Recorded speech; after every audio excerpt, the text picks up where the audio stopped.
Happy New Year. Happy 2022 New Year's Eve. This is Democratic Television, Knoxville's television program for Democrats and by Democrats. And we are having a New Year's Eve party tonight. We're going to talk about the successes of the Biden administration for this past year. We've done a lot of good things. I'm not getting a whole lot of credit for it, but there are a lot of good things that have happened this year. We have Representative Sam McKenzie coming to us from here in Knoxville, and he's going to talk about what all he has done in his first term here in the state legislature. We've got Sylvia Woods, who's going to talk about the Tennessee Democratic Party. We have Jack Vaughn, who's going to talk about the local party. We've got a great show for you tonight. Just stay tuned here, and Happy New Year. Be sure and celebrate, but celebrate smartly. Celebrate responsibly.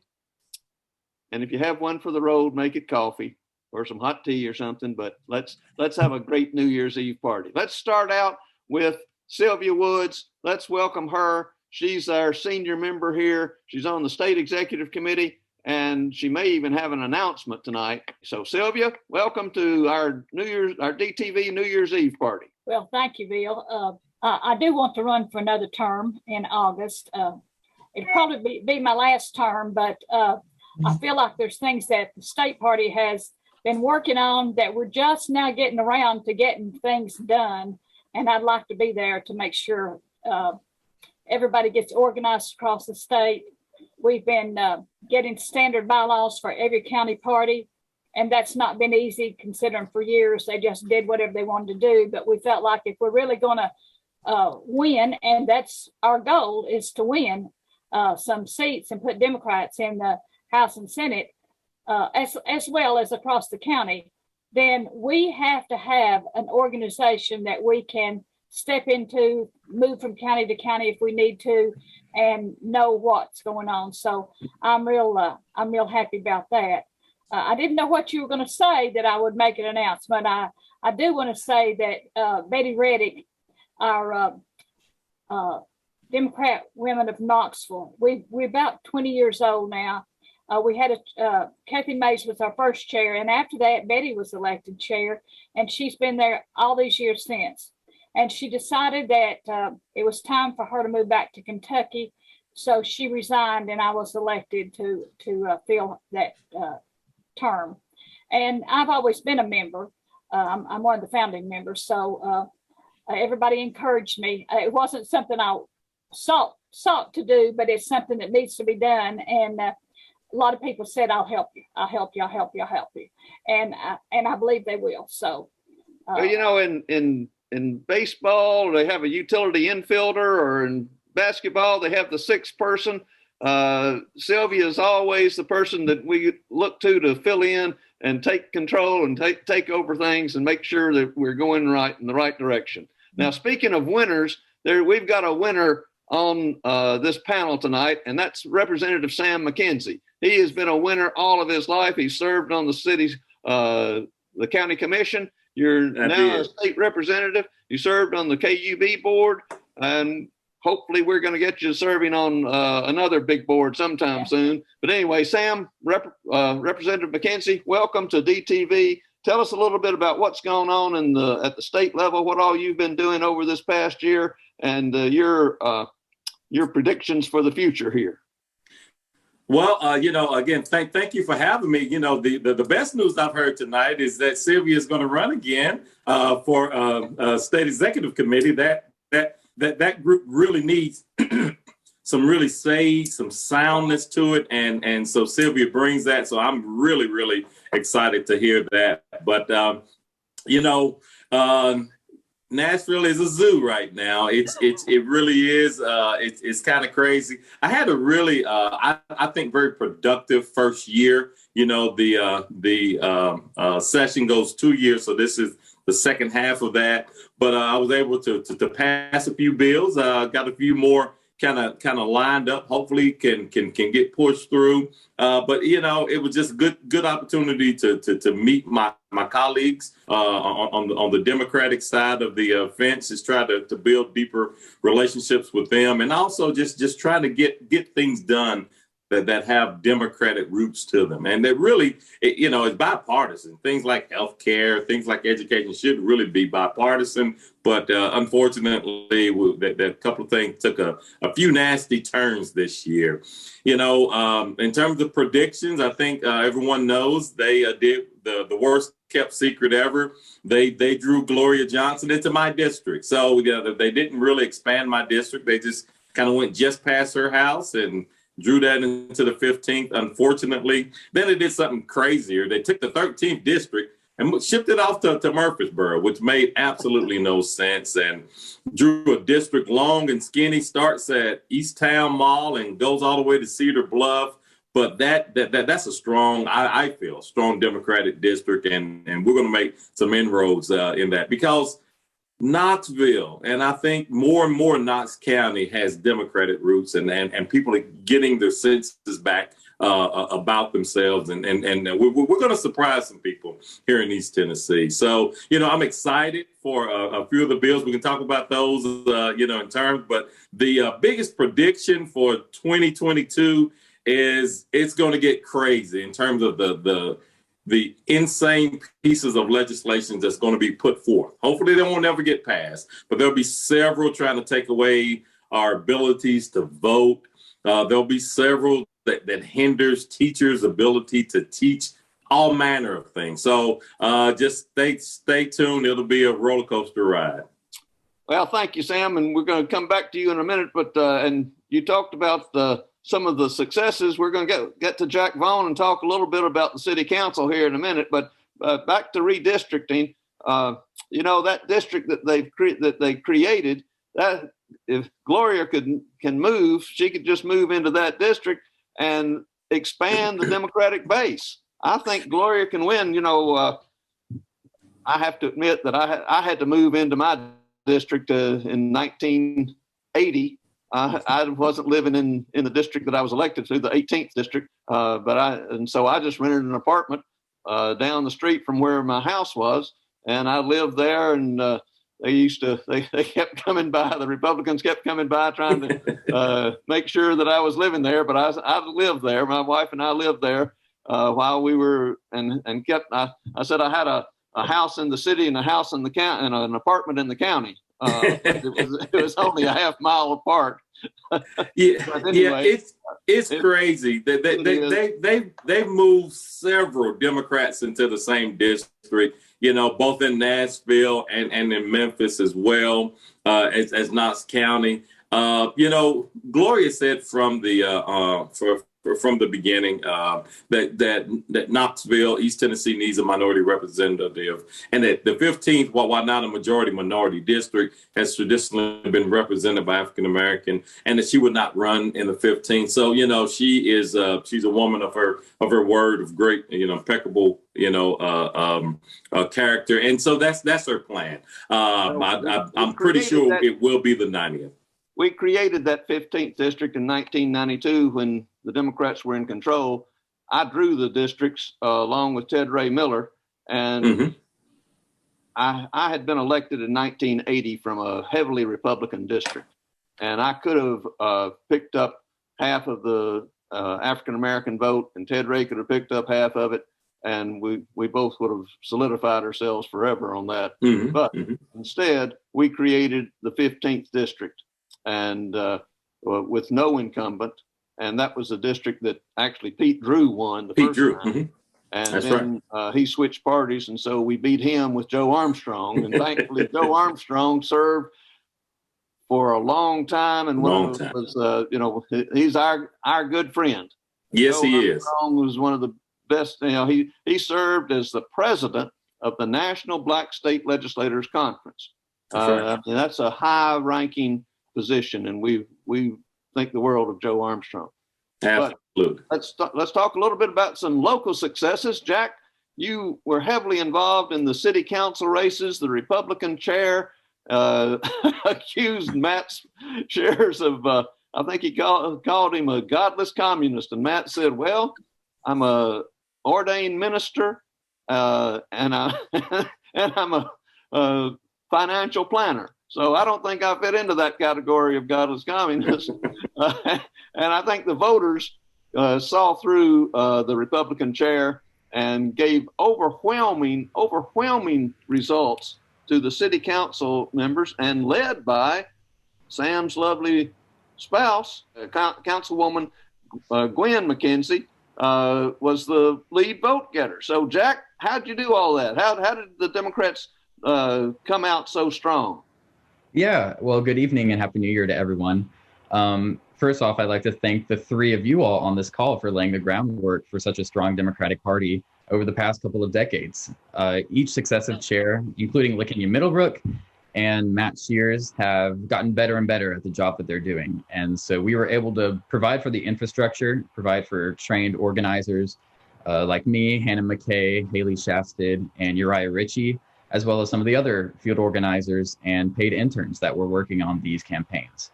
It did get ugly.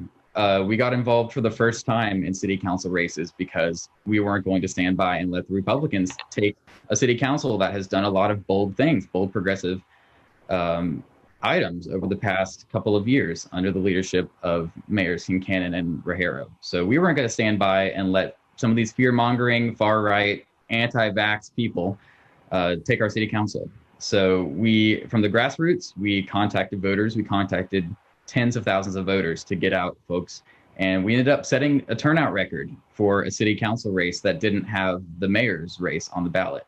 So we set many records. We defended the city council, and we're ready to go into 2022. I know Sam mentioned some of the gains that Democrats have made over the years. The city solidly blue. 2021 proved that. And I think 2022, we're going to surprise some folks with our growing blue dot into the county and into the rest of East Tennessee. Well, we have a great opportunity to do that. The city council races give us a platform to run and to talk about issues that are important to the voters of Knoxville and Knox County. Most recently, this crazy thing that was passed on the school boards to make school board races have to be partisan races. I think it was 1991 or 1992 that former Representative Harry Tyndall sponsored the amendment to create nonpartisan races. And this is so important, especially for us here in Knoxville and Knox County, because we have TVA employees, we have Oak Ridge employees, we have University of Tennessee employees who can't run in partisan races, but they can run in nonpartisan races. And so it's very important that we have that talent pool available to run for offices like school board and things that should be nonpartisan. The school board should not be a partisan race. It should be a nonpartisan race, but it's partisan now. So let's get out and find some good candidates. We've got some good candidates lined up, Jack. I think we've got a real opportunity here to make some inroads, to change Knox County and the county commission. Sam, you know about county commission. You know how hard that is. Maybe you can talk a little bit about the county commission there. Yeah, it was, I vehemently opposed that piece of legislation that we passed in special session that was supposed to be focused on COVID. Then they just slid that one in on top. It really does make for bad governance. As you say, former Representative Tyndall sponsored on the House side. It was spearheaded by Governor Ned McWhorter, because if anything should be nonpartisan, it should be the education of our children. That at a local level should just be about what's best for, in this case, Knox County. And so, when now that it's partisan, there's going to be a call for a tax increase in the next 20 years. Let's say that. Then people are going to want to play partisan politics with the school board. And the school board members are going to have to now show up at Democratic events, show up at Republican events, kind of do things that take away what I think is from their point and purpose, which is educating our kids. County commission is tough. It's, it does not, county commission's representation does not represent what Knox County is. Right now we have 2 commissioners out of 11. That is unfortunate because Knox County is at least 40%. I'm thinking 45 to 55% Democratic if you count actual people, not necessarily voters. That they just get their numbers out. So, but for it to be such a jaded body, it really is tough to get things done. But they would get a few things done on county commission. But as Jack said, it's shifting blue. I think this next county commission race, we're gonna get some good candidates, and we're gonna make some inroads. I think we're gonna surprise some people. Good. Sylvia, what about at the state level? You and Barbara and Hendrell and the staff at the state are doing a whole lot of work on organizing for this coming year. We've got some gubernatorial candidates that have been traveling the state.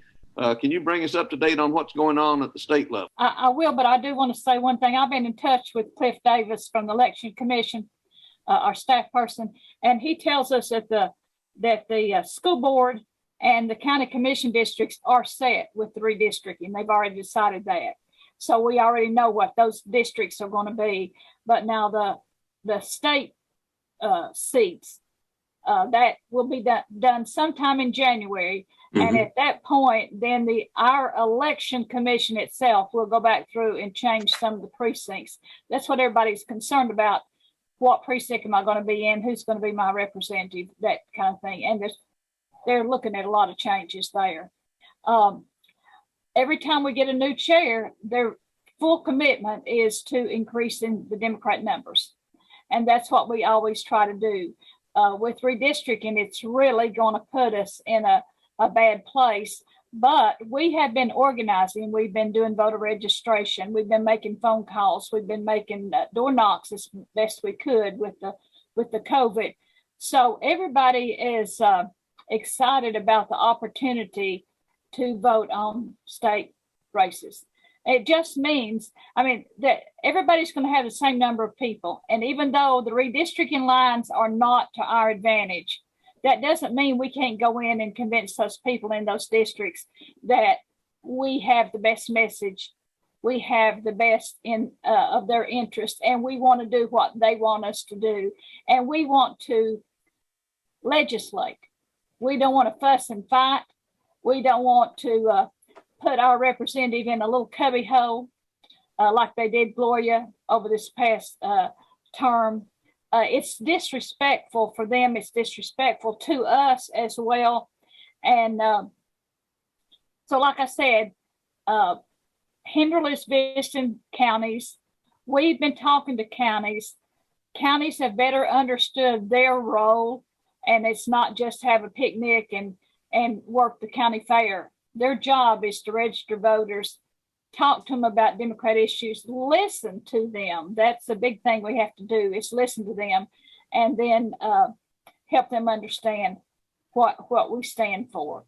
And so we're going to be doing that. Hendrell is recruiting. The National Democrat Party has some sort of program that they have put out for people who are interested in running, just didn't know where to run or how to run, that kind of thing. Doesn't mean they can't win. People that have a burning interest make good candidates. That's for sure. That's for sure. So we just need to know that if we help them win, we expect something out of them to hold the Democrat line. The state party has set up a new platform. We've taken the national platform and pulled out the things that we know that we can get done in Tennessee, so that we can say these are things that we're working on in Tennessee. I know the national platform is not popular to every state and every community, but the things that we are standing for are things that the community wants us to stand for. Broadband, it's amazing how our rural counties, that you ask them what they want, the first thing they want is broadband. And look what Biden has done for broadband. And now let's talk a little bit about that. The Democrats on the national level have really done a whole lot. We passed the American Rescue Plan. We Yes. passed the bipartisan infrastructure plan. We passed the National Defense Authorization Act. That was $770 billion. This administration and this Democratic Congress, they have taken a lead, and we're kind of suffering from, we want to do so much. We get criticized for not passing everything we want, but Right. what we've gotten passed is more than anybody else has ever done since 1932 and 1933 with Franklin Roosevelt. That's and right. with such a narrow margin, they've really done a whole lot. We need to move on here and talk a little bit about and pay our respects to some of the Democrats that are no longer with us, like Jon Stewart, who was our helped DTV and is the father of Mike Stewart and the husband of Nancy Stewart, and was Hubert Humphrey's chief of staff or chief communications officer, and worked for the Democratic National Committee. Jon Stewart was just a remarkable talent, and we're going to miss him. And we want to thank his family for sharing him with us for a long time. And of course, I want to recognize my longtime employee, David Chandler, who was my right hand, almost my alter ego, who helped me all over the country, here in Knoxville and all over the country. And I want to recognize David Chandler. Regret that he's not here, but I want his death to be a lesson, because I urged him to get vaccinated, and he never would. He kept saying, "Oh, I'm going to get that vaccination. I'm going to get it. I'm going to get it," and just never got it. And last April the 30th, he drove me home from Nashville, and he said he wasn't feeling well. And 2 weeks later, he was no longer with us. Went to the hospital, stayed in the hospital, and didn't get out. And so I just want to encourage everyone to get vaccinated, get boosted. It's so important. It's really, really so important. So if anyone else has some folks that you want to recognize as that we need to recognize who are not with us in 2022. What about, and I can't remember her name, but you'll remember it, Bill, was our judge, our federal judge. Oh, Reeves. Oh, Pam Reeves. Pam Reeves. Thank you very much, Pam Reeves. Yes. Strong helped us. leader. We went all the way back to student government. Thank you very much, Sylvia, for remembering her, because Pam Reeves was appointed, I think, by President Obama as a federal judge, and was just an outstanding jurist, outstanding attorney. She helped, like I say, she was in the student senate. She was a little bit younger than I am, but she was in the student senate when I was there. So she's been our longtime friend, and we'll definitely miss her. Yeah, I'm going to go national a little bit, because it's just his story and his leadership is just very, very poignant, and that's General Colin Powell. I remember a story about him getting stopped on the way down to Florida, to a military base in southern Georgia, Florida, somewhere, with all the way with LBJ sticker on the back of his Volkswagen Beetle, and he went from that to military leadership to the Republican Party. But one thing he did that was pivotal in the presidential election is when he endorsed President Obama. When he did that, I think he tilted the swing vote into his favor, and he didn't do it because he was African American, anything like that. He weighed the situation. He said, "This man is the best person of these two to be president of the United States." So just that was tough for him. And, so he really led, he had Democratic roots. You can see that through and through, but he really, he showed what true leadership is in the face of adversity. But he was a true man of integrity. And let's also recognize Representative John Lewis, a man of Yes. I thought that's who he was going to say was John Lewis. Yeah. Oh, absolutely. That's he's a fellow Fiskite, as I have my Fisk we saw that behind me. right. That way, there it goes. There you go. Well, let's talk a little bit about predictions. I was in our pre-show. I was talking. My predictions are this: first of all, the Democrats are going to retain control of the House and the Senate, U.S. House and the Senate. Representative Sam McKenzie is going to be an outstanding representative in Nashville. But then President Biden is going to appoint him to the TVA board of directors. We're going to be pushing that, and that Hendrell Hooker is going to win the Heisman Trophy along with maybe Cedric Tillman and Hendrell will share the Heisman Trophy. That Tony Valtello will lead the Vols baseball team to the national championship, and the men's and women's basketball teams are both going to win NCAA March Madness national championships here. So those are my predictions for 2022. Sylvia, what about you? Well, I think that we're going to pick up a commission seat. That is our goal that we're working toward that. You can't win it all at one time. It took the Republicans a long time to win, and we sat back thinking we could hold it, and we didn't do what we needed to do. But we are working at it at this point. I think Sam and Gloria both will win. I'm not sure if we'll have another state representative out there somewhere that we'll be working for, but if they want to run, we will help them run. We will help them with all the things that they'll need to run. They just have to have the fight. And it doesn't matter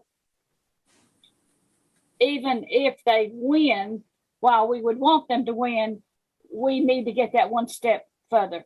We have been picking up Democrat percentages in Knox County for several terms now. And it's going to be our day again. Well, let's ask Jack about that. I wish we could win the governor's seat, because our governor has done such a bad job of representing the people. He's represented people, but not the people, the ordinary people out here in the community. And we have some candidates, and I'm not sure that we won't have more candidates before qualifying time. But that's what I tell people in every county. They'll say, well, I'm a red county. What can I do? I said, pull me some blue votes for governor. That's just right. Pull me some blue votes for governor. I don't care if your county wins or not. Just pull me some blue votes for governor, and we'll put the blue counties together with them, and we can win. Right. You know, Jack, what about your predictions?